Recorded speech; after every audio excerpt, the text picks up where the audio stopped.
All right, what is going on, everybody? How you doing? Welcome to another episode of Talking Buffalo, your weekday daily driver for Buffalo Sports Talk and more. My name is Patrick Moran. Thank you to everyone out there for watching, for listening, following, subscribing. I appreciate you very much. Today's episode brought to you by Sunny Reds, 1531 Abbott Road, Lackawanna, minutes away from Highmark Stadium. This is our Wednesday midweek episode, which means, as usual, I'm joined by my good friend from over at SB Nation, Matt Warren.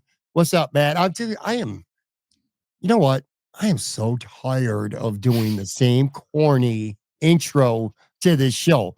All in all, it's a pretty good show, man, but I got to come up with something that's a little more inspiring and catchy than that, man. How you doing? I'm okay. You could just talk about how good looking I am, how smart I am, all this other stuff. There's lots of things that you can hit if you want. Yeah. Well, a lot of fellow Bills content creators out there, they got something cool to, a little catchphrase to kickstart their shows. Before the Bills played the Chiefs, my wife was, we had YouTube on the TV, and I had Locked On Bills, and she's a Joe Marino fan. Of course she is, not a Pat Moran fan, but a Joe Marino fan. But anyway, he's got that same trademark. What's up, Bills Mafia? He does that all the time. You got, Greg Thompson over at Cover One. It's always like a good evening. He's always starts his show that way. Bruce Nolan, ladies and gentlemen, boys and girls, children of all ages. Which is funny because I'm convinced he is not a wrestling fan at all. And that was like a Degeneration X thing with wrestling, that catchphrase. I'm not even sure he's ever watched wrestling, but this guy's got all cool catchphrases, man. I don't. And it bothers me. So I got to get to the thinking lab. Just not having a catchphrase could be your catchphrase. Like, that's true. Play 4D chess, That is true.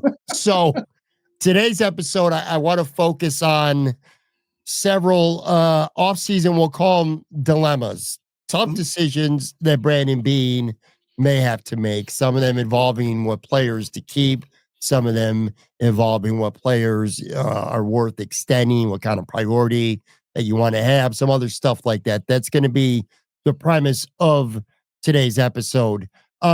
So let me start here, actually. This doesn't really necessarily involve the Bills. I think this is more about the fans of the Buffalo Bills, content creators, media. There's Myles Garrett news that came out on Monday. So he puts out a statement that he wants to get traded. Okay. And it's not Adam Schefter reporting it or Ian Rappaport, anybody like that. This is Myles Garrett himself saying that he wants to be traded. I like it. And we'll talk about it from a potential Bills standpoint. But you know what I really love about it the most right now, Matt? It's taking our minds off the Super Bowl. Like, I am not hearing a lot of shit right now about the Kansas City Chiefs versus the Philadelphia Eagles, maybe on a national stage more so, but here in Buffalo, where it felt like we were going to be tortured with big news item after big news item all week long about this Super Bowl, we're recording this on Tuesday. This will drop Wednesday, but we're getting like the halfway point of Super Bowl week. And right now, Myles Garrett is dominating headlines right now with his desire to be traded. I listened to WGR radio a little bit here on Tuesday morning. That's all they were talking about. Damn Buffalo Sabres. No Super Bowl talk. I kind of feel like that's definitely a silver lining, no matter how things play out with Myles Garrett. Just the news that is commanding is kind of taking attention away from the Super Bowl. If you're a Buffalo Bills fan, you just want this week to be over. That's kind of good, ain't it? Yeah, so like you said, we're recording this Tuesday morning. The media night was Monday night at the Super Bowl, and the teams didn't even show up until over the weekend. So it makes a lot of sense that you haven't been hearing a ton of stuff about the Super Bowl. Really, once we get into like that media stuff on Monday night is when, the rubber starts to really meet the road as far as like Super Bowl week goes. And so you're going to hear a lot more about it by the time the podcast comes out Wednesday. You'll probably have heard of that Travis Kelce isn't retiring and Andy Reid's coming back and all like the normal kind of Super Bowl week stuff.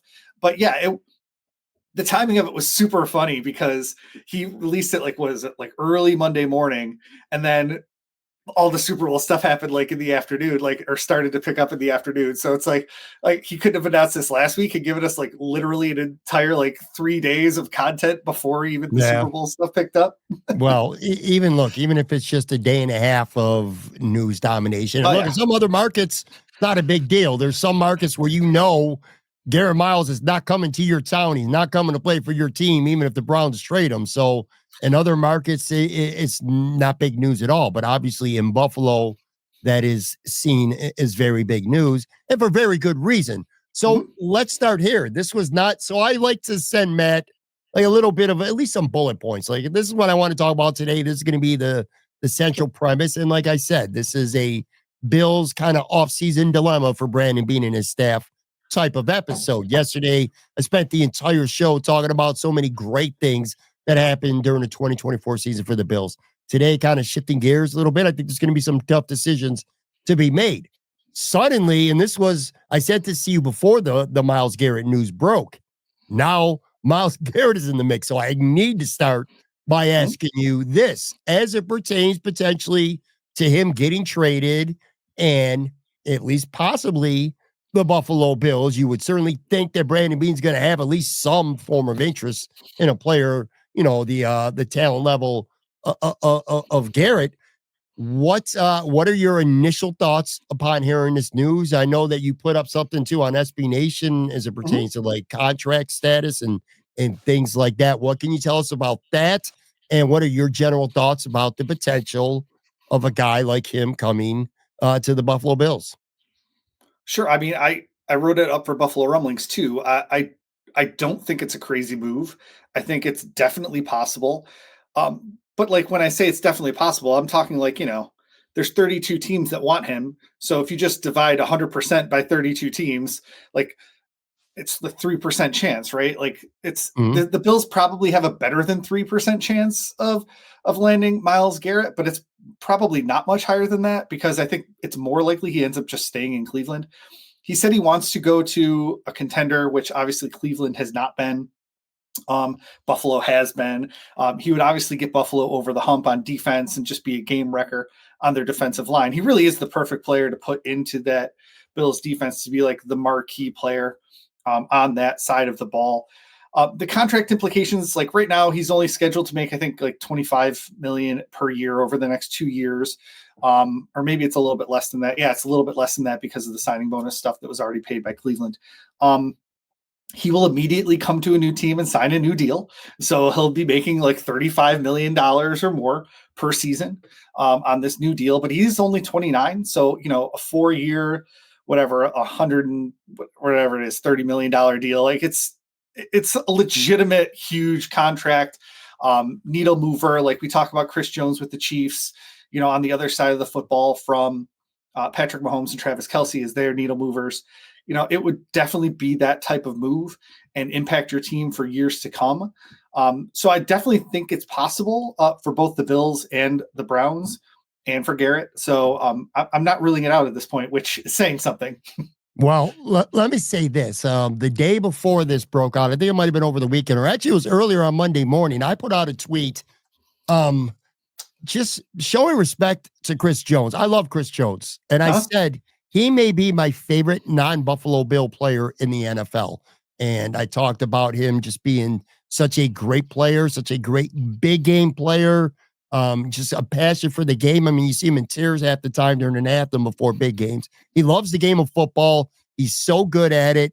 He has been incredibly complimentary to the Buffalo Bills. In fact, he just talked at Super Bowl media day or whatever. He said he thinks Josh Allen should win MVP, by the way. I don't know if people heard that, but Chris Jones said that he's been complimentary about the city before when other people have taken shots about it. I just have a lot of respect for Chris Jones. Mhm. And then I went on to say that I would take him before any skill position player in the NFL. If I could add one player to the Buffalo Bills, I would take him before anybody with the exception I was gonna say. of Myles Garrett. And then 2 hours later, which by the way, I'll acknowledge a couple of minutes ago, I said Garrett Miles instead of Myles Garrett. But anyway, Myles Garrett, I said that's the guy I would take before any, skill position player in the NFL, including Chris Jones. He's the only player I would want before Chris Jones.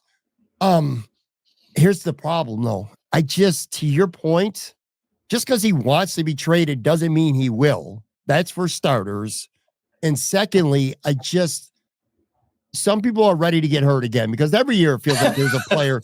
There's a player that is kind of tied to the Bills, and you're emotionally invested in that happening, and never seems to end up happening. I refuse to let myself be all in on even thinking about it, because if you're the Cleveland Browns, let's just say you get to a situation where you want to do right by him and you do want to trade him. You trade, first of all, the AFC North is out. So I know, like if you're the Ravens, the Bengals, the Steelers, you can forget about it. You're not going to trade him to a divisional rival. But wouldn't you think that they also wouldn't trade him to a conference team as well? Like, why would Cleveland want to trade with the Buffalo Bills? The price they'd have to pay would be so much more than almost anyone else, because among other things, Matt, the Bills have shitty draft capital. I mean, they got lots of picks. But what I mean is, when you're picking, 30, late 20s, 30 every year, that's almost like essentially a second round pick. So there's that. I'm like, if I'm a believer that he could get traded, if I'm a Washington fan or a Vikings fan or 49ers fan, or maybe, God forbid, an Eagles fan, something like that, that's where I think there might be a little bit of traction. But if you were covering the Browns, Matt, wouldn't you be like, well, why would I want to trade him to the Buffalo Bills or the Chiefs or any team in the AFC like that? Yeah, I think your point is dead on. And Washington, among other teams, has enough draft capital and salary cap space to do that pretty easily, because they're in kind of their rebuilding mode with their rookie quarterback. So I don't think you're wrong at all. I don't think the Browns would want to trade him to anybody in the conference.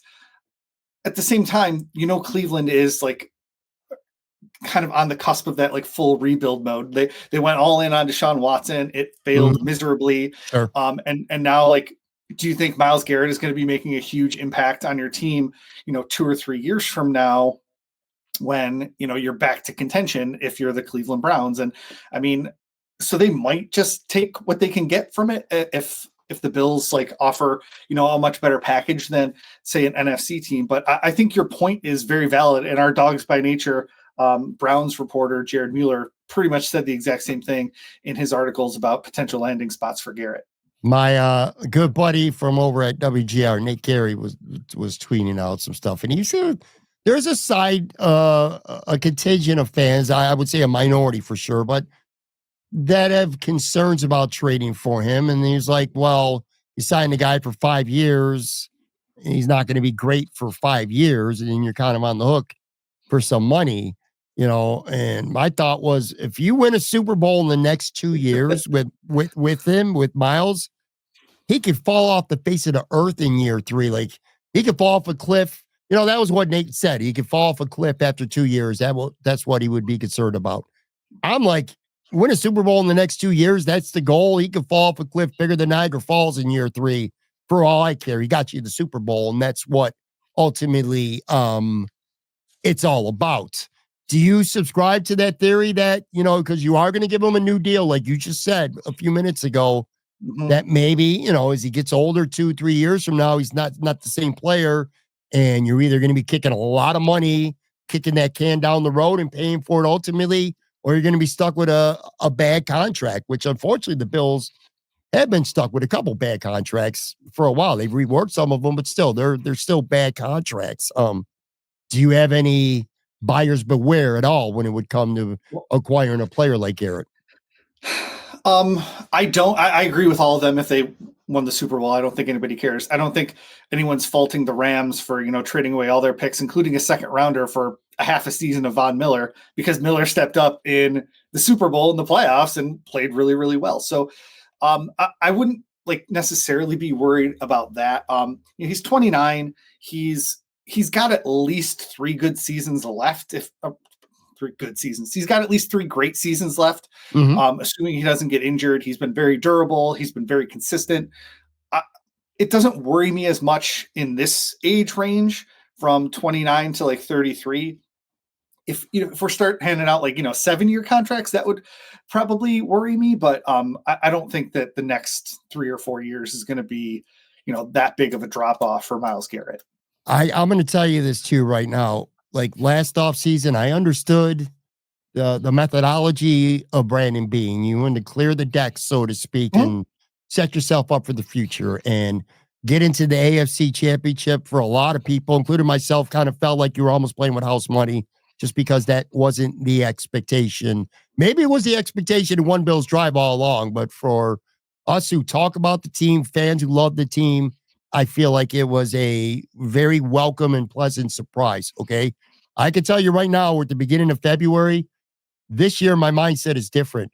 My mindset is this. After watching him get to the AFC Championship game and fall a player too short, a player or two short, my mindset is you're trying to win a Super Bowl. And if you are serious about winning a Super Bowl and committed to it, I'm at that almost at that all-in point right now. And there's a lot of reasons why, some of the early draft picks that haven't worked out great.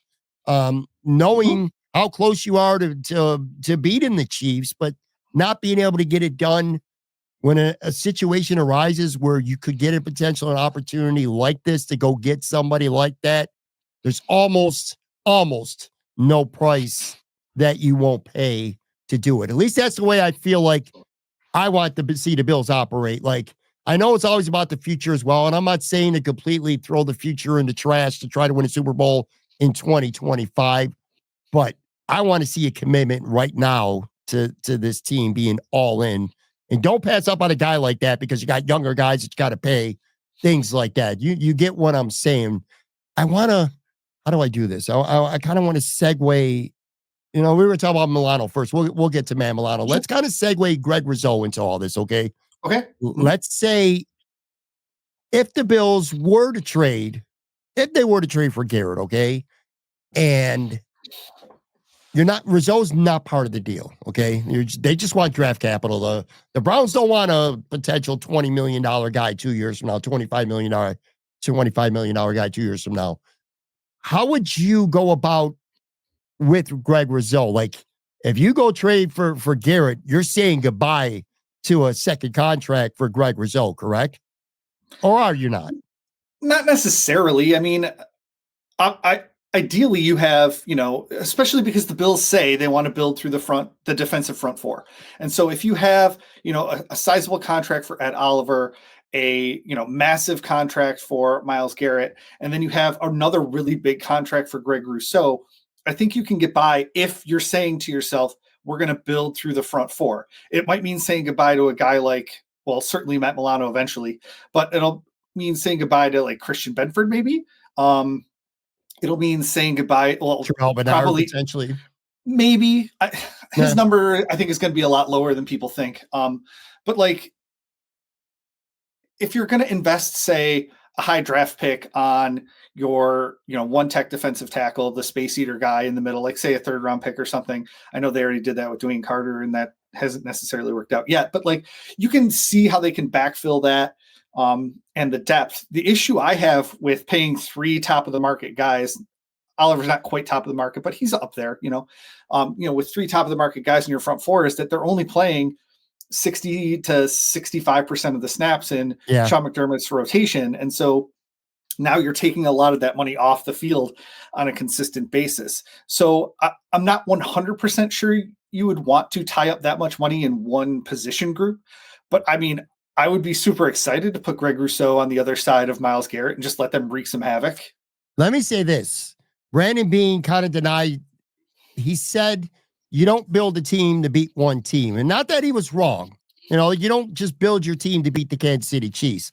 But let's face it now. This is 4 times the Bills have lost to them in the playoffs. Mm-hmm. And I think there's lots of reasons. Again, a couple plays here and there, a player here and there. But for me, without question, the Bills' biggest problem against the Chiefs is they can't stop them in the playoffs. They just don't do it year after year after year after year. And it's because I just think their front four is not, it's just not good enough. Just straight up, it is not good enough. And if you want to beat this team, you've seen like Houston the week before, they gave that offense fits because the Houston front four was really good. They were very effective, and the Bills just weren't. So I'm all in for something like that. But let's let's go on the assumption that Garrett's not happening, okay? Because that is going to be the likely outcome. Let's even say that they're not going to trade for any big time defensive end. Let's say they're kind of building within, or they're going to look for a free agent. Let me walk that back. Forget what I just said, with the exception of Garrett. Let's just say that's not going to happen, okay? Do you give Greg Rousseau, if you're Brandon Beane right now, are you looking to extend Greg Rousseau this offseason? This year, as of right now, I believe his number for his fifth year option is like $13.87 million. That's what he's going to get this year. Then he's scheduled to be an unrestricted free agent after that, which he's only going to be turning like 26 in his free agent year. So that's very young. You brought that up actually last week.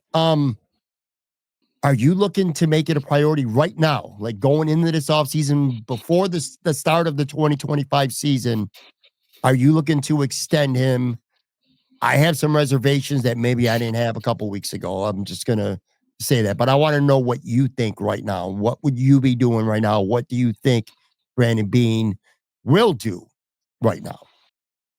Yeah, I thought the time to extend Greg Rousseau was last offseason, before he had whatever breakout season he was going to have this year. If you look at, say, Spot Track, they have him projected at $25 million per season, which is sixth in the NFL, tied with a guy named Myles Garrett, by the way, right now, for average contract. Like, it's ahead of Montez Sweat, ahead of Max Crosby. Like, that's a lot of money. I think the reason you extend a player a year before the end of their contract is you want to save money. And I don't think that the Bills are going to do that by extending him during the 2025 offseason. They could have done it during the 2024 offseason. I understand why they didn't. They wanted to see his development continue to play out. But I just don't think that they're going to extend him this offseason just because, they're worried about losing him a year from now. I don't think his number is going to go up substantially between the 2025 offseason and the 2026 offseason, unless like they get Myles Garrett or something, and like he has like 15 sacks or something, like that could put him right at the top of the market. But I don't think they're going to save enough on that average salary by signing him this offseason versus next offseason to actually do it and pull the trigger this year. Is it fair or unfair?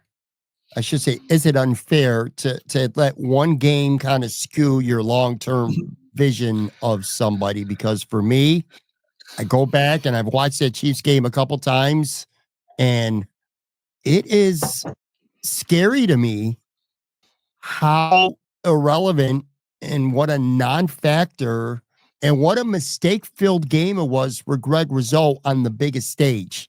I go back and I watch that Chiefs game, and honestly, he was terrible. I mean, he wasn't even just okay. He was terrible. He did not play well. And now I got concerns. Like, if we had this conversation a month ago, I would have been like, yo, this is his best season. He's in year 4. He's well-rounded. He does a lot of things well, which he does. Well, he has. But it just kind of falls in line with me. Well, like a lot of these guys on the Bills, it's like they have good seasons and they fall apart against the Chiefs in the playoffs. Last year it was Ed Oliver. This year it was Greg Rousseau's turn to face plant in the biggest game. And now he's played 4 seasons, no double-digit sack seasons so far for Greg Rousseau. And again, you're 4 years in. Is that a guy that's worth $25 million a year long-term over the course of 4 or 5 years just because he's young and he does a lot of good things well, and he's currently your best player at that position, which he very clearly is? But should you be looking at paying him, letting him play his 5th year out, and then if he is really good, you have that franchise tag option for 2026? I mean, maybe not necessarily ideal. What is that, around 22 to 24 million? Something. I mean, we don't, because it would be difficult, right? Yeah, right, it would be difficult to franchise tag him. You think it would be? Why? Well, it would be because the way that the Bills and a lot of NFL teams structure their cap is that, or their cap spending, I should say, is that taking that 1 year, $25 million hit would be very difficult for the Bills to do. Sure. So, and they haven't had a cap hit that high in a while. So I definitely see, like, down the road where that could be an option if they don't end up getting like, a marquee pass rusher between now and then. But I think the franchise tag in 2026 would be difficult. They would need to sign him to some sort of extension so they could spread out that cap hit. Well, I think I'm at the point right now where I've changed my mind in the last month. I'm not ready to give him an extension yet. I'm not ready to commit to him for 5 years, Yeah, average I of think that's fair. 20. You're talking 5 years now. Look, I know numbers you can see in my paper, you're like, oh my God, holy shit. And it's never really quite like that. But if you saw an extension that comes down the pipeline, let's just say in April, 5 years, $110 million or $115 million, I would look and I'd be like, that's an overpay. How do you give that much money to a guy who 4 years in doesn't have a double-digit sack season, and again, who just fell apart in the playoffs? I don't know if he's a true blue, legit number one defensive end. I'm not sure of that. He has been with the Bills, but on a championship team, is he that true blue number one guy? What do you think? Because I'm more confused now than I was earlier in the season. I thought he was, but man, and it's not even just that one game, by the way. I mean, his production started to slip a little bit as the season wore on as well.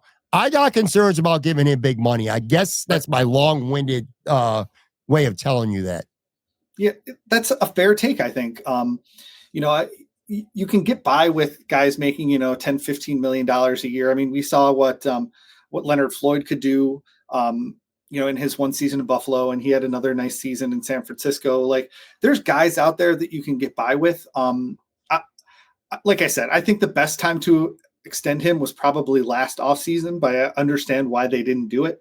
I wouldn't want to extend him right now for $25 million a year, but if he has another really, really good season, I'm not necessarily as all in on like his AFC Championship game face planned as you are, I know, but if he has another really, really good season, I could see them extending him. But like I said, I don't think his value is going to go up considerably during the 2025 season if Spot Track is already, and I haven't done my own, contract projection, but if they're projecting him to be a top 6 defensive end, making $25 million a year, how much is it going to go up between now and next year? Is it really going to go up to $35 million? Is he like, if he has one really great season, is he going to be considered the best pass rusher in the NFL? No. So I don't know how much it's actually going to go up between now and next year. So I think waiting is the right call. Last thing too, then when I go to a break, I'll say about the Greg Rousseau situation is maybe if you're going to extend him, maybe that depends on Brandon Beane's willingness to roll the dice and go trade for a guy, whether it's Garrett, the biggest one of all, or Max Crosby, or you go sign Khalil Mack, which we're going to talk about some of that stuff on the back half of the show as well. But if you're going to go invest and trade or throw huge money at Mack, then I think it's pretty obvious you're not looking to give Greg Rousseau a 5-year, $100-something million contract. But if you're not going that route, then I guess the decision is you probably do lock him up. Well, maybe. I mean, you're talking about Khalil Mack, who's 33, right? Like, I mean, maybe you are giving Khalil Mack, a 1 or 2 year deal, and then signing Greg Rousseau to that big extension to kind of transition from Von Miller to Greg Rousseau as like your top pass rusher. So I could see a scenario where like Mack in particular, DeMarcus Lawrence, some of these guys that are like 32, 33 years old, I think bringing in, Myles Garrett, who's 29, I think that's a different conversation because you're expecting Garrett to be like the guy for 4 or 5 years. And I think that puts a little bit of a damper on what Rousseau can be a year from now. Well, let's put it this way, man. I got a little bit of recency bias right now. Maybe that AFC title game is still a little more fresh in my head than it probably should be. Anyway, we'll take a quick break, come back on the other side, and got some other players, whether they're guys who the Bills may be cutting or reworking some deals, or some other potential extension candidates and more coming up right after this break.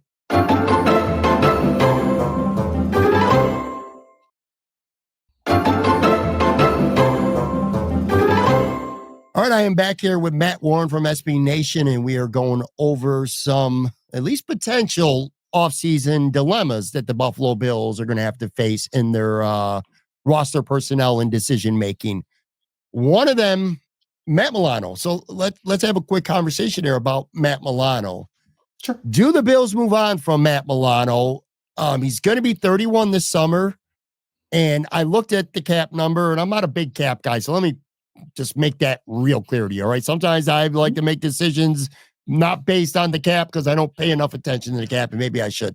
But I do know this: cutting him now, like if they were to cut him next week or March 1st, whatever, just a regular cut is not happening. That much I know for sure, because they would eat $17 million of dead cap, and they would actually lose money against the cap. Like they'd have to hate him almost like to the point where they hated Stephon Diggs to be willing to actually lose money to get him off your roster. That's definitely not happening. But I did look post June 1st.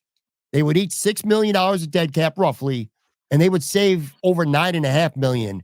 And the first thing I thought of right away was Trey White. That is literally what the Bills did last year. They cut Trey White with a post June 1st designation, and they used that money to, sign the draft class, have a couple bucks to throw around for the summer, stuff like that. So financially, it's certainly on the table. So you got that.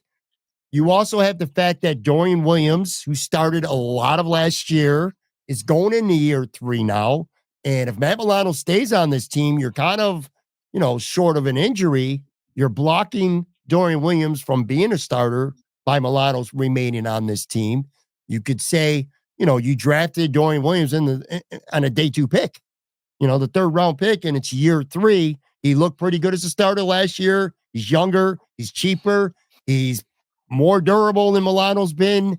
You could certainly make a case. You could at least make a case to go forward with Dorian Williams and say goodbye to Matt Milano. But you also know that Matt Milano is still one of the best players on this team. I thought Matt Milano was one of the best Bills players in the playoffs. I thought he was one of the few Bills defenders who actually showed up in Arrowhead on Sunday and made some plays. He made some plays against Baltimore. In fact, he had a huge role in that win against Baltimore. It's not like he's 36 years old. And you could say, well, the injury that happened at the end of the summer was a kind of a freak accident. You could rework his contract potentially, all stuff like that. What are you thinking when it comes to Matt Milano right now? Because I feel like this is going to be a dilemma. Some of the reasons I just explained, it's going to be tough decisions potentially for Brandon Beane and staff. Yeah, and I understand the Dorian Williams point of it all. If you cut Matt Milano or trade him or whatever, and Dorian Williams becomes your starter, now you don't have any linebacker depth. You're counting on like a guy like Balin Spector to be the one that comes in if there's an injury, and I don't necessarily think we want that. We don't want that, right? So I like having Matt Milano as a starter next to Terrell Bernard, and then Dorian Williams as your top backup, so that you do have that depth when inevitably an injury happens. And linebackers get injured. Like that's just something we've seen considerably over the years. I won't bring up AJ Klein's name, I swear. But he's making less than $10 million in actual cash. Like you said, there's those salary cap things that they can do to make it a more manageable thing. But at the end of the day, Brandon Beane was, almost like giddy that Matt Milano wasn't going to be rehabbing an injury this offseason. Like he said during that postseason press conference, that he was just glad Matt Milano is not going to have to rehab a major injury this offseason, because he said it was like 13 months for Matt Milano rehabbing injuries, because he went right from rehabbing the leg injury to rehabbing the bicep injury. Yeah. And so I think they're excited to get a healthy version of Matt Milano back, even if it's not all pro Matt Milano. Like you said, he played really well in the playoffs, and yes. I think for all of those reasons, he's an easy keep for me if I'm Brandon Beane. Okay, and he's also a teacher's pet for Sean McDermott. But let me be clear, like Damar Hamlin was a teacher's pet. Damar Hamlin is at best a serviceable player. Matt Milano is a stud. You know what I mean? Yeah. Plus, my point is everything you said. Plus, Sean McDermott just loves him and he trusts him. So I do think it's a little bit of a dilemma, but to your point, and I tend to agree with you, at the end of the day, I would be surprised if Matt Milano's not back. You do got to factor in money, though. Money does matter, too. And like I said, you do have the opportunity potentially to save $10 million or $9.5 million by moving out from him with a post June 1st. But that said, I'd be surprised. But the Bills are going to be some moves. Some things are going to happen to free up some money. They have to. So that's at least going to be on the table, I believe. extensions. The Bills got a lot of good players right now. We just talked about Groot already. They got at least 4 more that are scheduled to go into the last year of their contracts. And I know the easy thing to say for people is don't extend anybody. Let them play it out, and then you try to, resign them. The problem with that is by not extending somebody, sometimes it's going to cost you a hell of a lot more a year from now if they play well. Spencer Brown's a great example. Like, I thought that was a great extension to sign him when they did. Got what, 18, 19 million, I think this is average right now. I guarantee if he hit the open market the way he played last year, his age and all that, he's getting $24-25 million. So Brandon Beane probably saved $4 to $7 million per season by extending Spencer Brown when he did. So if you know you got a guy that you like, you try to lock him up and you get him at a better rate than if he has another good year. Cook, Bernard, Benford, Shakir, 4 guys right now going into the last year of their deals. I like all of them, but I think there's also a reasonable question, that you could say, well, maybe not. Let's go one at a time here. Let's start with James Cook. All right. What? James Cook, I thought, was the second best player on the Bills this past season. I thought he played great. I know the rushing yards, he barely had 1,000 yards, but he did score 16 rushing touchdowns, found the end zone 18 times, I think he fumbled once, didn't have any really costly drops, just great vision, great running, ran with a purpose. I could keep going on and on. You saw him bounce. He could bounce outside, take it to the house. He was a big play guy, a guy that you could count on to keep the chains moving. Thought he was great and worthy of a second contract. And we've seen this past year that running backs paying them might be coming back now. Like Travis Henry, money well spent. Saquon Barkley, money well spent. A lot of people are down. You don't give a running back second contract. A lot of people feel that way.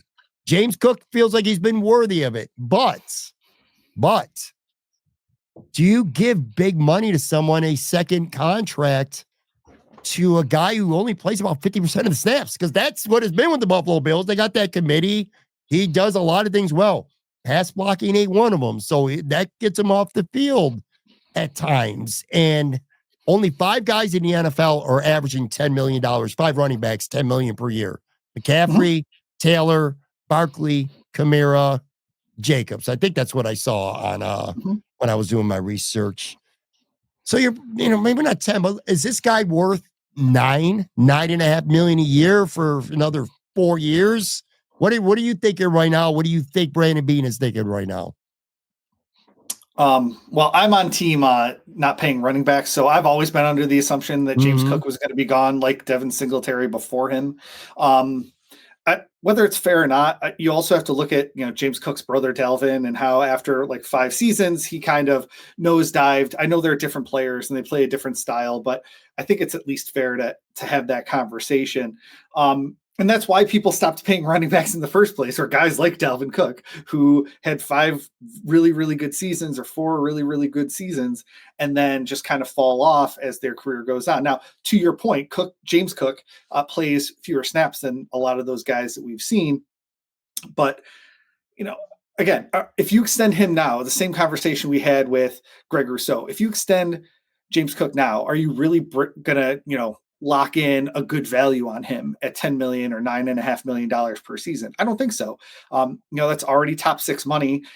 A year from now, he's probably also going to make top 6 money. So it might be like $1 million or so higher a year. So I don't think the value is there to lock him in right now for a long-term contract. And I just again, more information is better. So his cap hit right now is $5.6 million for 2025.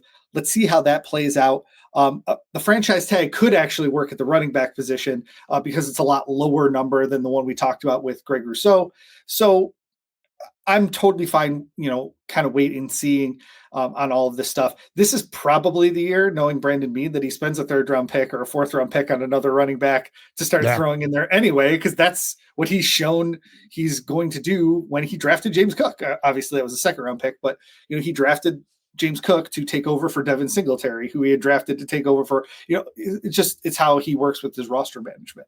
I would like to see him here long term, but I'm kind of with you that I don't need to see an extension this year. If it comes down to it, and he has another good year, if it costs you a couple $1 million more to have him on a second contract, you do it. I'll say this though, too.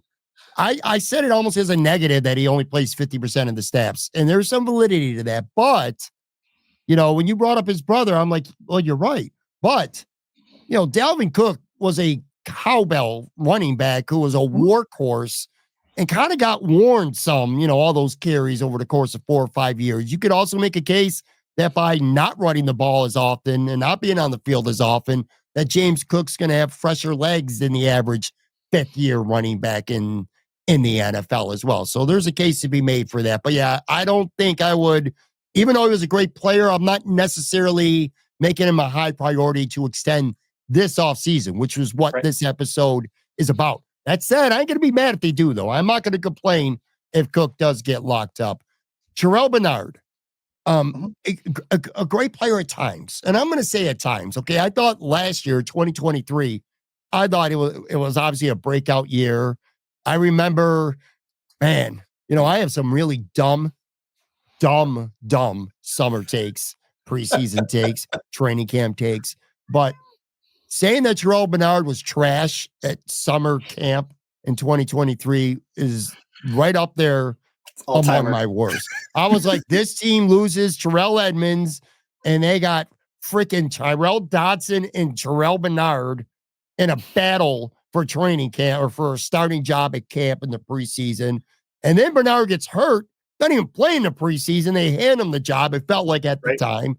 And then he went on to be a stud in 2023. His absence against the Patriots against the Chiefs last year's playoffs, so big. So I like him a lot, okay? Here's the thing, though.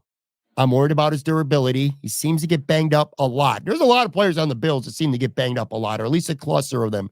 He's gotten banged up quite a bit. And if I'm being completely honest with you, I thought he was just okay this year. I do not think he had a great season. I don't think he was close this season as he was to last year. Now, maybe the injury that he had early in the season had an impact on him. Quite frankly, just like with Groot, I thought Terrell Bernard was pretty lousy 2 weeks ago in the AFC Championship game. I don't think he was just that good in the playoffs, period. So it makes me a little bit hesitant. You're probably looking at what, Matt? Are you looking at around 9 to 10 million per year for a guy like him to lock up? Maybe it's a lot easier to do that if you don't keep Matt Milano, but you and I both seem to think they're going to keep him. Yeah. What do you think with Terrell Bernard? I mean, he's your captain too. He's your middle linebacker. You want to keep. What are your thoughts with him? Yeah, he's actually a guy I would extend this offseason. Coming off kind of a weird season for him. Like, I think he has breakout potential. Spot Track only has him at $6.7 million per season. So I think he's a guy that you could lock in before his value goes up, especially if you want to bridge that gap for a potential Matt Milano release a year from now.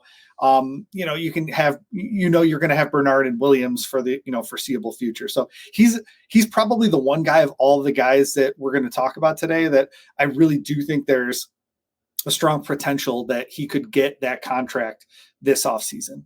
I think Christian Benford is the guy that has strong potential to get that contract this offseason. We'll talk about it. We're about to, because I think he's a great corner. I really do. Even though, again, I don't want to say he got exposed, but he looked a little more pedestrian in the playoffs than he did in the regular season, but still valuable dude. He made a nice play in that Chiefs game. You saw the difference, and then he gets hurt, and you saw the difference, obviously, once Kyrie Elam went into the game. Durability would be my one concern with him, though. He's been injured. The last 2 elimination games in the playoffs, he hasn't played. The last 2 times, he didn't play last year against the Chiefs, and he lasted less than a quarter this time around. So that scares me a little bit. I kind of feel like, though, he's got the most leverage of this group, and maybe he doesn't. Maybe it's Bernard, but he's right up there.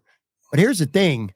Corners are expensive as shit, man. I looked up the average on Over the Cap, and I only looked up the average per year. It's like around 19 million. A top 10 corner is getting about 19 million a year. Top 15 to 20 corner is getting around 13 to 15 a year. So you're talking 15 to 20, $21 million a year extension for a guy like that. Maybe even a little bit more because again, timing is everything in this business.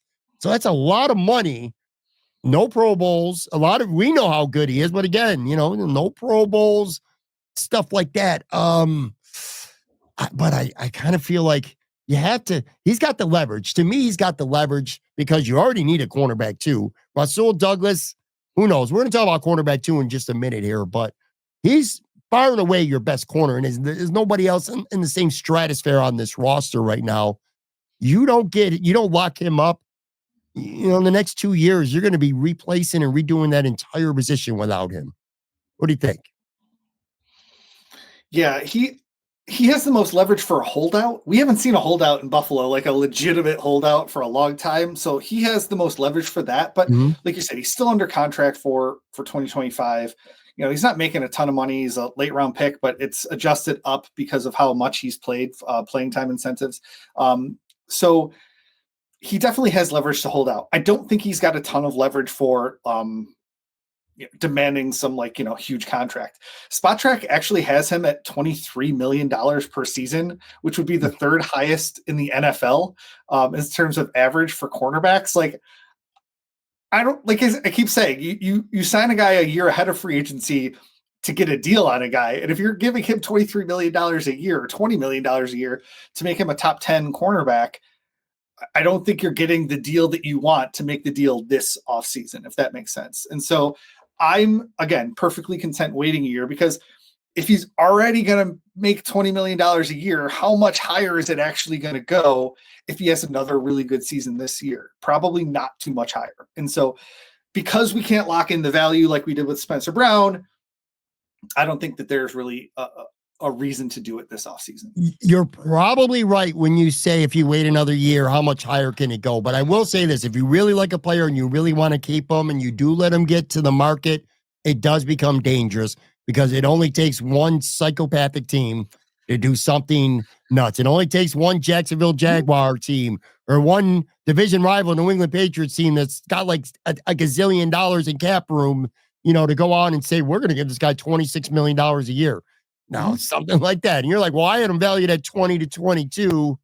I can't afford that or whatever. So I do think there is a risk when you let a player get to the market. I think he's going to get done. I think there's going to be two players who get done this offseason, and I just named them both, or we just talked about them both. I think Bernard and I think Benford are both going to get new deals before week 1 of this season. And then the last guy in that group, Khalil Shakir.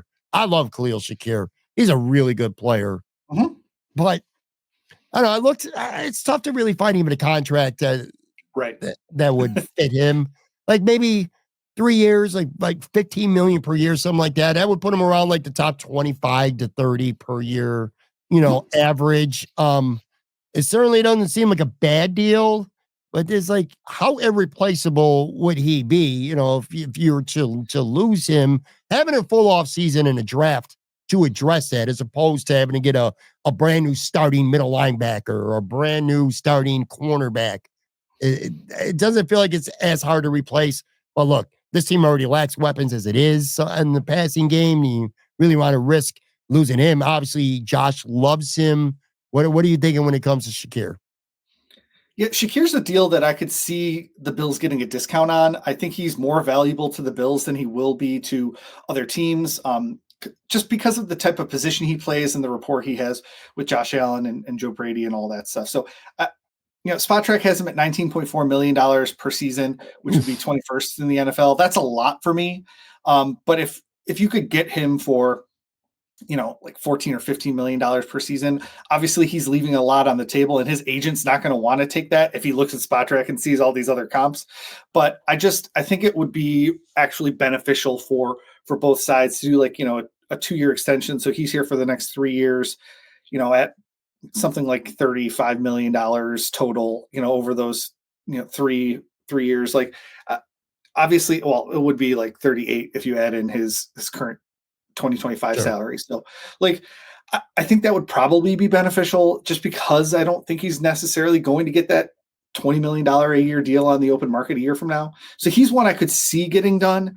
But I don't want to, like I said, I don't want to pay him 20 million right now. Like I'll pay him maybe 20 million next year when, he shows again that he can be the top receiving target. But, the Bills traded for Amari Cooper because they thought Khalil Shakir wasn't going to be, the number one receiver on this team. And so obviously the Bills have at least some reservations about him as well. And, is he going to be the alpha dog? No, there's a lot of ways to define number one receivers. Um, I'm not really willing to go like top of the market for him right now. But if he wants, like Benford too, if they want to take those like discount deals, like Spencer Brown did last year, I'd be more than willing to entertain those extensions. I would say this: of the guys we just talked about, I feel like he's still got the most room to raise his profile. Yep. Like Benford is your corner one, Bernard is your captain and your middle linebacker. James Cook statistically is not going to be much more than what he is. It's just because you got Josh Allen on this offense, and it's just the way the philosophy is with Joe Brady. Khalil Shakir still feels like the kind of guy who could get another 15 to 20 catches in a season and a couple hundred more yards, especially if he stays healthy all season long. So he's got that ability to raise the profile. I will say one last thing too about extensions. You want to get them done. If like all four of the guys we just talked about, it is certainly feasible that the Bills and Brandon Beane want to get extensions with all of them. Because you want to really lock up that young core for another 3, 4, 5 years. Also, when you do extensions, if you're looking to go add a Garrett or a Crosby to your team and you want to create some cap room, well, when you do extensions, those first years of the contracts or second years of those contracts, they actually create room. So you're actually creating cap room too for the next season in most cases when you give somebody an extension. Rousseau would be the only one that might be the case for. And with the numbers we're talking about with him, it would probably be, you could lower his cap hit for sure. But Benford's cap hit this year is 3.2. Shakir's is 3.3. Bernard's is 3.4. Like we're not getting a whole lot lower than that if we're giving them signing bonus money. Right. So like they're already at like the bottom of the thing. David Edwards is another guy. His cap hit's $5 million this year. If they wanted to give him a contract extension because he's entering the last year of his deal, that could lower his cap number and kind of lock in that offensive line that played so well this year. So he's a guy that I just wanted to throw into the mix that actually could lower his cap number as well. Quick side note, getting away from what we've been talking about today, because we're recording this around lunchtime now on Tuesday. Micah Hyde is retiring. I mean, that's was completely expected. And now the Bills just put out a tweet saying thank you 23, and there's a little link. Maybe we'll get into that a little bit more. I love Micah Hyde, one of my favorite Bills of all times. Anyway, all right. So those are potential extension candidates. I want to ask you quickly here about Keon Coleman, because if this got nothing to do with money, well, indirectly it does. How much can you depend on Keon Coleman for a big second year jump? And I think that does tie into money, because if you feel like this guy in year 2 is going to really step up and be a critical part of this offense, that might lessen your desire or your need to go out and potentially spend a good buck on a wide receiver in free agency. Maybe you don't bring Cooper back because you're like, well, I expect Keon Coleman to have a big second year. Maybe you're not investing an early pick on a wide receiver in the draft for those reasons. So it does matter from a team building aspect, but how much do you depend on Keon Coleman for a big second year jump? And how much of a factor do you think that is in what Brandon Beane will do to when he's looking at this position? Yeah, I thought Beane's comments were, I don't know, they were very interesting in that postseason conference. Like he was like, Coleman was having a great year. Then he got hurt against the Dolphins on that Jordan Poyer hit, and then just kind of like wasn't the same self at the end of the season. So maybe you chalk that up to the injury. Maybe you chalk it up to the fact that he was playing a longer season than he's ever played in his life because he's, a first-year NFL player. But the Bills are very strategic about who they're critical of in the media. And I thought that when Beane said that, he was sending a clear message to Keon Coleman, like, hey, this offseason, you better prep to play 21 games next year so that you could, whether it's being healthy or being, physically available or whatever it happens to be. So I thought that was interesting. But, if he averages the same numbers that he did this year and gets 40 catches for 800 yards or something like that, I think that's going to be a disappointment. So we need him to take some sort of step forward next year. I don't need him to be a number one receiver, right? Like, I just want him to be like, even like fans are of a certain age might be disappointed with this comparison, but like, I need him to be Josh Reed. I need him to be a guy that can like get first downs when I need a first down and can wrestle the ball away from other, from defenders. Like, I just need him to be super reliable all the time, be where he's supposed to be able to catch the ball where he's supposed to be every single time. I don't need him to be a 1,200 yard receiver in order for that pick to be successful. I don't necessarily think he was ever picked to be a 1,200 yard receiver, but I just need, that consistency all the time.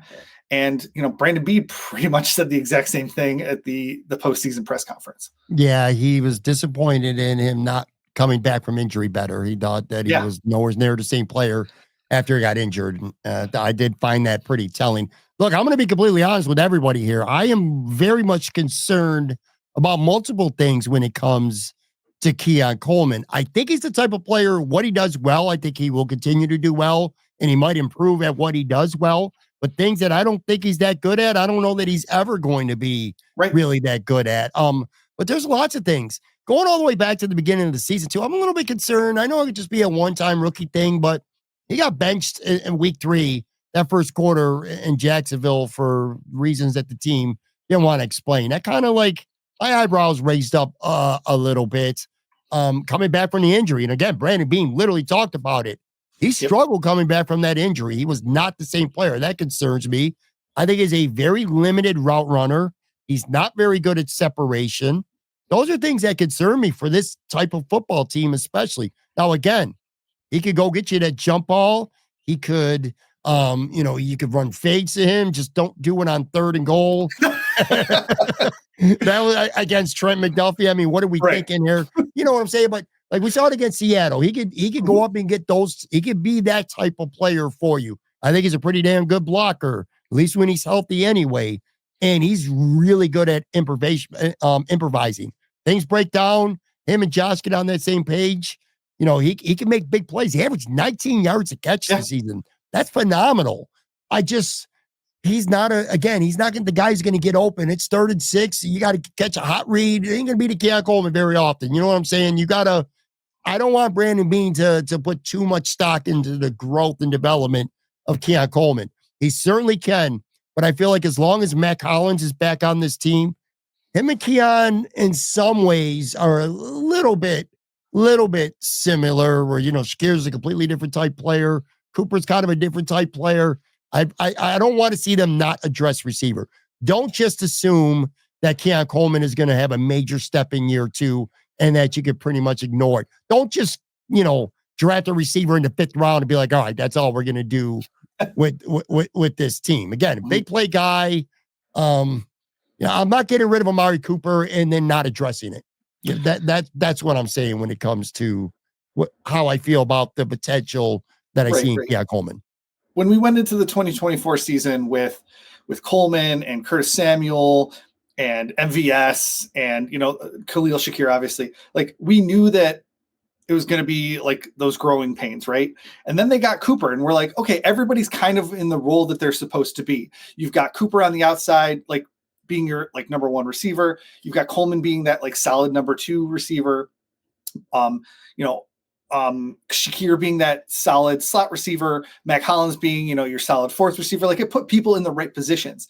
But when you take Cooper out of that and you expect, whoever, Samuel or Coleman to be your number 1, quote unquote, outside receiver and Shakir to be your like the number 2 receiving option, it just didn't work. Like we tried to shoehorn Dalton Kincaid as the number 1 pass catcher on this team last offseason having this conversation. And I don't necessarily think that works. We've seen how that plays out.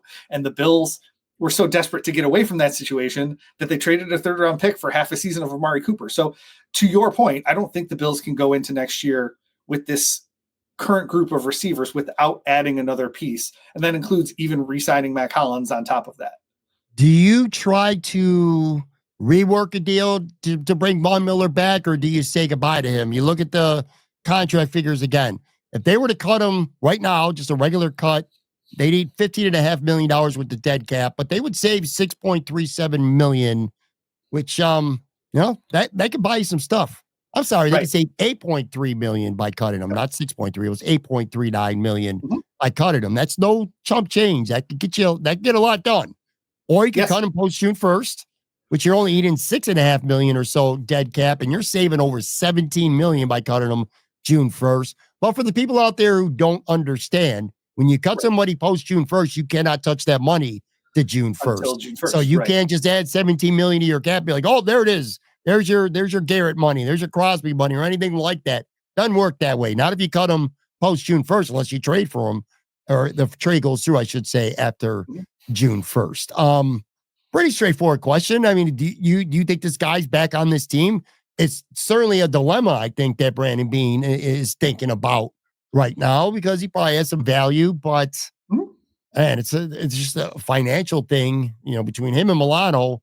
This feels a little more easier of a cut, than a cut than say Milano would. Right. I keep asking you this over and over. What are you thinking when it comes to Von Miller? I got a pretty decent sense that he's played his last game. Maybe they rework something, but I don't know. Yeah, I wrote about this last week at Buffalo Rumblings after Brandon Beane's press conference. He brought up unsolicited that Von Miller took a pay cut in 2024 that he did not have to take. He had a certain amount of guaranteed salary, and he made less than that because he wanted to stick around and be part of the team. And so he actually made less money than he potentially could have if he had just not reworked his deal at all. The Bills would have been forced to pay it. So he did this Bills a solid last year, and that's cool.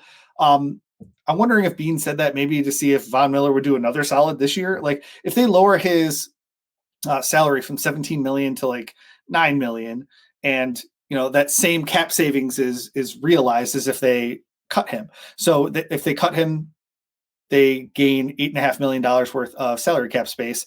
If they lower his salary by $8 million instead, he sticks on the Bills for $9 or $10 million a season. He's going to make more than he would probably make on the open market. So maybe they can work something out like that if they don't end up trading for a Myles Garrett. But that's the conversation that's going to happen over the next 6 weeks. As if they do want to trade for Max Crosby or do want to trade for Myles Garrett, there's no way Von Miller comes back. So they have to figure out the other pieces before they figure out the Von Miller thing. But he's either gone or he's going to take a pay cut, one way or the other. He's not going to make $17 million playing for the Bills in 2025. Me thinks he's gone. Yeah. Even if you're right, even if they were to rework his deal and give him 9 million, even 8 million, your boy played 16 snaps in the AFC Championship game. Right? Give me Javon Solomon 15 snaps at a fraction of that price if that's going to be what it's going to be. So I have a pretty, I'll have a reasonably confident, he's gone. He's gone. Dude's gone. All right. Let's move on here. I want to get to a couple before we get out of here. All right. Okay. So cornerback. All right. So we've talked about a lot of these extension guys. And look, if they get rid of Von Miller, you still got Groot and Epinesa and Sullivan for this season for sure. Like Bernard ain't going nowhere. James Cook ain't going nowhere. The Benford, these guys are all going to be back next year. What are you looking? This is a dilemma for the Bills. So I'm asking this as a question for Brandon Beane for you to comment on. CB2 is a very low-key, important position right now. So you got Benford locked in at 1. Who's going to play next to him? One thing I'm certain on, it ain't going to be Kyrie Elam. All right, I can tell you that right now 100%. It's not going to be Kyrie Elam. I know a lot of people all season long have been saying, well, if Douglas moves on after this year, you got Elam is not the answer. And he's not going to be the answer. I can almost promise everybody that. All right. Rousseau Douglas, PFF projection I saw, something like 2 years, about 13.5 million a year, about 15 million guaranteed. Is he worth that? Is this, we spend so much time talking about defensive end and trading for a big name. Do the Bills dip into the free agent market and DJ Reed is there, Javarius Ward, Carlton Davis, Sante Samuel Jr., Byron Murphy? There's pretty good name corners that are in the open market. That could be a potential, but you agree, like, this is going to be a pretty big dilemma for the Buffalo Bills because that secondary at times got exposed this season. I mean, takeaways were the great equalizer, but the secretary or this secondary, and specifically Russell Douglas, wasn't really that good this year. So I think the Bills move on from him right now. It's a pretty big dilemma, ain't it? This position.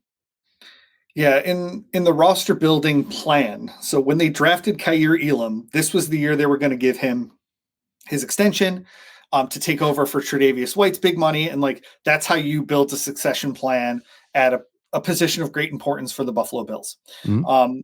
So it wouldn't shock me at all to see them go and spend big money on somebody else since they're not going to give it to Khair Elam. I think they did come into the 2024 season hoping Elam could eventually step up 100%. and they could at least start him in 2025. That is clearly not going to happen.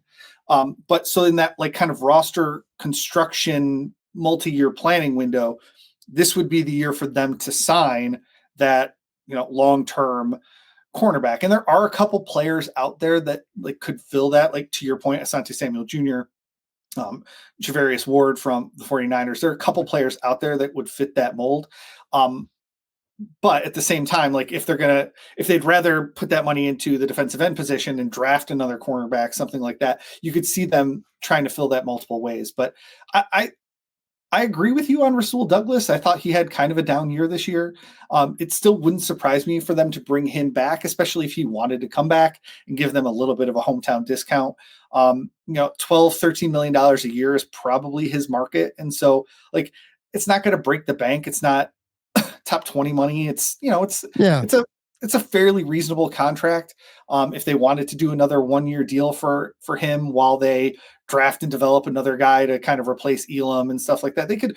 There's just a lot of ways to go about doing that. And so I think this position more than even the rest of them is going to depend on kind of the other moves that they make in the shell game, because there's just a lot of different ways they could choose to approach this because Khair Elam failed so spectacularly. I do think there's a reasonable chance that Russell Douglas does return. I want to be careful too because this is a Bills offseason dilemma episode. I don't want to turn this into if Patrick Moran was Brandon Beane, this is what he would do type of episode. So I do think that is definitely in play. Russell Douglas coming back. I'm telling you, and look, he's under contract next year. Khair Elam is not going to be on this team in week 1. I will bet anybody, if you're watching or listening to this show right now, you want to put a little wager down on this, I will bet you right now that your boy's not going to be on this team come week 1. But Russell Douglas returning. Well, I was just going to say, like, Benford has 1 year left on his deal. Elam has 1 year left on his deal. Rasul Douglas is a free agent. So, like, you have 0 starting cornerbacks signed past 2025. So that's why, like, it makes sense for somebody, whether it's an outside free agent or Benford or somebody, to get that long-term deal this offseason for, just roster construction reasons. And like, I know I already said it. They were always hoping it was going to be Elam. It's not going to be Elam. So who is it going to be? Is it going to be Benford getting the big money extension this offseason, or is it going to be, Mr. Free Agent? Yeah, 100%. And again, putting on my GM hat for 1 second here. If I'm the Bills, my priority will be trading for a big time edge rusher because I think the Bills need that, and also spending some money to get an upgrade at corner alongside Christian Benford. I know people are, shouting at the clouds for receiver help, and they'll address that, but that's going to be cheap labor. The Bills offense doesn't need any one player to be successful. They need another type of player to help that offense, a guy who could get open quick and separate, maybe a guy who could take the top off of defense. Not necessarily have to be a big name or big money guy, though. But corner is going to be a sneaky position where people are like, wow, I can't believe the Bills did this offseason. I predict that. Another dilemma, staying with the secondary, safety. Do you feel good enough about Cole Bishop to start next year alongside Taylor Rapp? Because I do think DeMar Hamlin is going to move on. I'm not going to sit here and shit on DeMar Hamlin. He did some things pretty damn well this year for the Bills, but unless he's willing to come be a depth player, I don't think he is the vision for the Bills starter in 2025? Is it Cole Bishop? That's a dilemma I think the Bills are facing right now. Or do you want Bishop to play where Rapp's playing and you go get a free safety? I think that's something they're going to spend some time thinking about. What are your quick thoughts on that? Yeah, they need depth there too. So like bringing Hamlin back as like, your third replacement level option, I think is totally fine depending on how much he wants to make. I don't think his market on the free agent market is going to be very good either. And so like, I could definitely see them bringing him back on a reasonable deal. A little like they've done with Cam Lewis or some of these other players over the years. Like he's like that serviceable player that can play a role in your defense that, making just a little bit more than the league minimum. So I think Hamlin coming back is definitely not off the table. I think it's Cole Bishop's time to shine. You give him a year to learn the defense. You bring back Micah Hyde, for the love of God, to sit on your practice squad for whatever it was, 8 weeks, to essentially teach him how to be a pro. Like that, you're doing all of those things to let Cole Bishop sink or swim in year 2 and 3 and 4 as you transition to like this new secondary. And so I think it's Cole Bishop's job to lose. I think you pair him with Rapp, and then you sign some depth safeties with starting experience to come in and just be ready to go at some point. Yeah, hopefully better than Mike Edwards. hopefully whatever they do in the offseason is better than Mike Edwards. I got to give credit to Joe Marino quickly. I was listening to Lockdown Bills the other day, and he talked about Mike Edwards, and he actually cited a source that said Edwards came in there with the wrong attitude, expecting to start, didn't really think he was going to have to compete, and just didn't have the work ethic, and that resonated with the Bills coaching staff rather quickly. It's good stuff there by Joe Marino. And as far as DeMar Hamlin, I think I don't think the league, and I don't know the league obviously, but I don't think there's many teams that view him as a really good starting candidate. He did say he always wanted to play for Pittsburgh at some point of his career. Yeah. So maybe this offseason he ends up in Pittsburgh. I don't worry too much about the safety position because it seems like Sean McDermott can always get at least competent play out of whoever's back there. But yeah, man, look, you gave Taylor Rapp a multi-year deal. You spent a second round pick on Cole Bishop. So, that's got to be the plan. I would assume that's the plan, but you never know. Last kind of thing, Bills here related, and I'm gonna let you go. I originally sent you something about Max Crosby, and this was before the Garrett stuff came out. Do you move heaven on earth? This is the dilemma I think the Bills are facing. Do you move heaven on earth to go get yourself a Crosby or a Garrett, that big over-the-top splash move, which Von Miller was designed to be when the Bills made that move after the 13 seconds? Or do you try to sign Khalil Mack, who's a free agent, obviously a lot older, much longer in the tooth, but you're not giving up anything to give him. You're not giving up a first-round pick, multiple picks, a player potentially to go get a Khalil Mack. I looked at his contract projections. PFF had him in 2 years, $45 million. He's 34 years old, but he's played really well the last 2 seasons. And it could end up being one of those Von Miller style contracts where you look at it, you're like 6 years, $120 million. What? Essentially, it's a 3-year, $52 million deal or something like that for Max. So that could be on the table. Or like I said, you say, you know what? I want a guy for 3, 4, 5 years who's going to be in his prime at his peak, and you go get a Crosby or a Garrett. That is obviously something I think that is a dilemma for the Bills. What I wanted to ask you was, if it was your call, your opportunity, what would you be willing to give up? What would you be willing to give up to call the Cleveland Browns or to call the Raiders and say, I will give you this for that player? I'm going to assume that they're at least close in value of what you would offer for each. What would you be willing to give up if you're the Bills? I think they are going to be close because Garrett has 2 years left on his deal and it's going to immediately be reworked. I don't necessarily think Crosby's would be immediately reworked, and he has 3 years left on his deal. Crosby's younger. So I think the trade compensation, even though I think Garrett's a little bit better of a player, the trade compensation is probably going to be around the same, just like Amari Cooper got a 3rd round pick because he was so cheap, whereas Devontae Adams got a 3rd round pick because he was so expensive. So the trade compensation piece is, notwithstanding. So I do think they'll be roughly the same. I'm not like 2 first-round picks guy. I don't think that that's going to happen. The last the last couple players that were traded for multiple first-round picks were both quarterbacks, and as important as defensive end is, it's not quarterback. So I just don't see a scenario where you're going to give up more than or 2 first-round picks or more. So I'm of like first round pick, second round pick, first round pick plus a second round pick kind of guy as far as both of those trades go.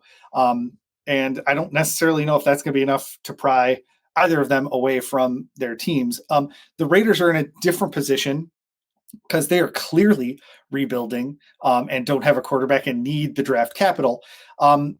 Crosby's another guy. We talk about Sean McDermott playing guys 60 to 70% of the snaps. Crosby's used to playing like 95% of the snaps in some games.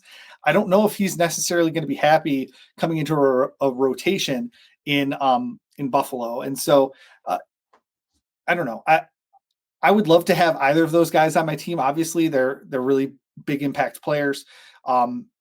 It's another big ask as far as like playing time, trade compensation, and cash. I'll say this too, and then we're going to get out of here. I got a couple of NFL topics that I'm going to put back in the bookcase. We'll get to next week because we spent so much time talking about the Bills and all these offseason dilemmas going on.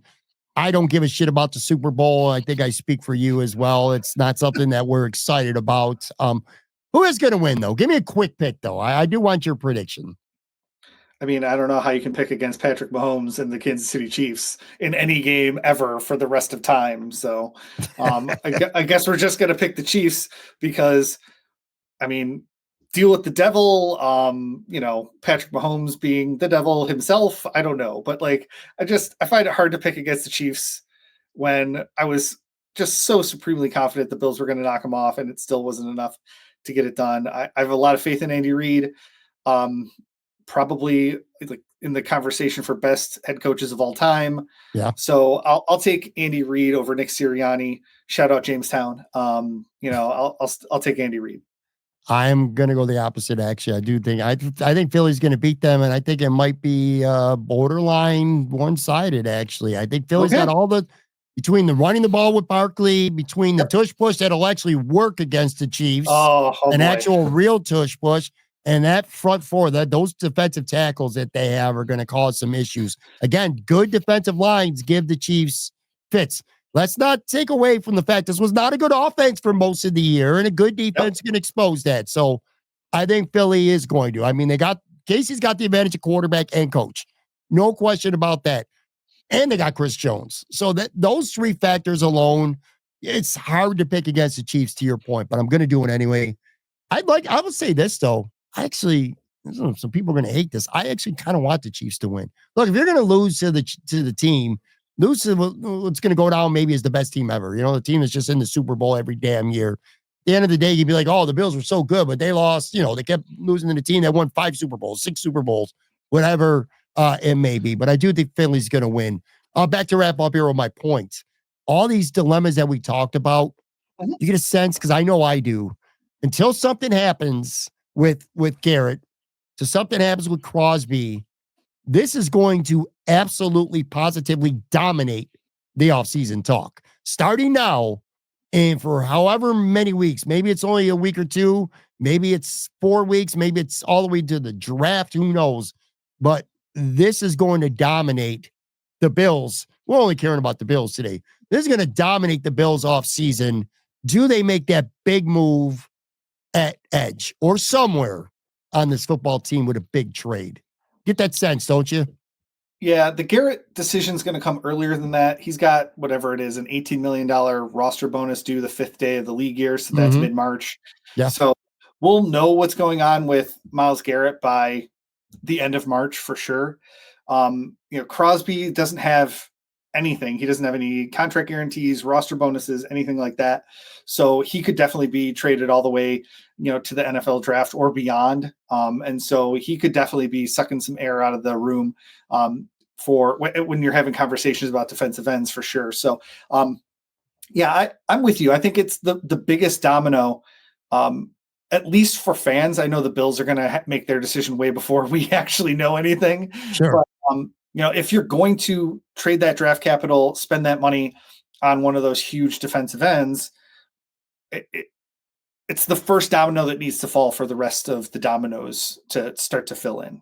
Sure. And I'm going to a hunch, bold prediction, hunch, whatever you want to call it. Something's going to happen with this team. This is going to be an eventful offseason for the Buffalo Bills. That's just it's my hunch. It's my hunch. We did that last year, man. We traded Stephon Diggs. We lost all these players. Like, I know it was all to set up this offseason. And so to your point, like you make those moves last year to make a bigger splash this year. You know, I was thinking at first when you said that, I'm like, what are you talking about? Like Matt Collins was like the big free agent signing or Taylor Rapp. But no, you're right. They lost so much last year, so much leadership, core players, stuff like that. I think it's going to be another eventful offseason, but obviously for different reasons. And we'll find out. We'll be there every week to talk about it. And like I said, we'll get back to some general NFL stuff. I'm sure we'll have some thoughts on how the Super Bowl plays out next week as well. Make sure you follow Matt on Twitter or Blue Sky at Matt Rich Warren. Of course, SB Nation. Thanks, buddy. Always good having you on, man. That's it. All right, guys, I will be back with a brand new episode. Don't know who's going to be on. Maybe we will get after the Buffalo Sabres because I'm really pissed off at them. Talk about that and much more tomorrow.